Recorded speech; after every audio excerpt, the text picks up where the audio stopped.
Good morning. It is Thursday at 6:30 a.m. and I am Heather from Heather Hathaway Photography, and today I get to combine two of my loves, photography, underwater photography, and lobstering. And to get us started this morning, I'm going to go through my underwater rig for my photography and show you a little bit about what I have.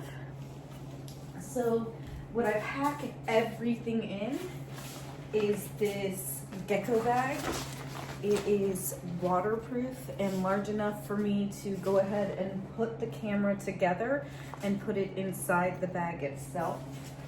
And I love the black and pink pops in case it falls in the water. I have a Sea Frogs case.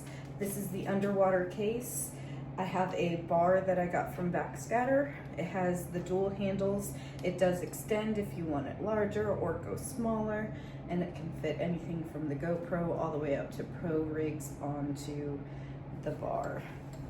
Inside the Sea Frogs camera case is an Olympus TG6. It is a kind of, what do you call it, shoot and go camera.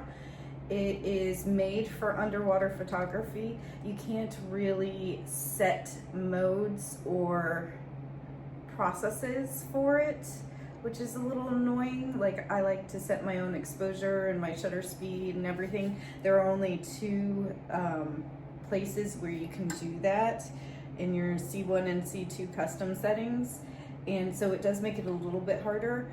What I do is I set one for wide exposure and one for macro. That way I can easily switch between both of those.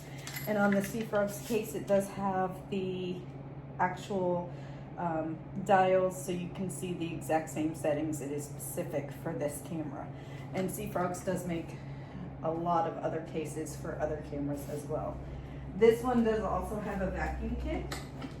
I did bring it, but I didn't get it out because I am not hoping to dive over 50 feet, so I really don't need that. The camera itself is water resistant up to 50 feet and dive resistant up to 50 feet, but in case we go deeper, we're always prepared. I always pack a couple extra batteries. There's some sealant in here and a couple of seals, as well as some wipes for the camera in case anything happens. There is a microfiber towel. Green's my favorite color, so, you know, we're always representing Kermit the Frog here. I use a Big Blue.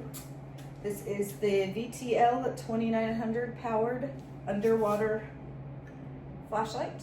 So I don't have strobes at this time. I just use this flashlight. It is extremely powerful, and it does have a filter that you can change if you wanted to. There is these brackets that I use to attach the ball clamp on top of the actual rig so that I know it is sturdy. You see there's one already on there, getting ready to attach. And then lastly, my lens is the M52 wide angle lens. You can see I bought it from Backscatter. Love this lens. So excited. This is my replacement lens. The last time I went to Cozumel, my lens got broken inside the dump tank. If you've ever been on a dive boat, you know what can happen. Always have your cover.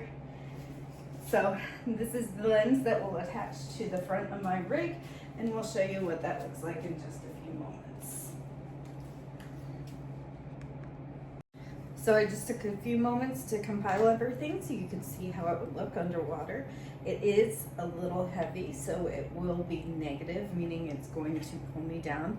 I'll need a little bit less weight in the front because the camera is going to do some of that work for me. The option would be to add some floats on it to give it back a little bit of buoyancy, but I'm okay with it. I'm fully up to the challenge. We are going to go ahead and put on the cover just to make sure that the lens will stay protected. Sometimes I wait to the last minute to even put the lens on at all. We have the cover over here, and then I do wrap the whole rig in the microfiber towel before putting it in the bag. That way I know it's a little protected from any unwanted bumps or bruises. It's my baby. All my cameras are my baby. I'm really excited to use my M52 today. Like I said, it is a replacement lens because my last lens broke on our last trip.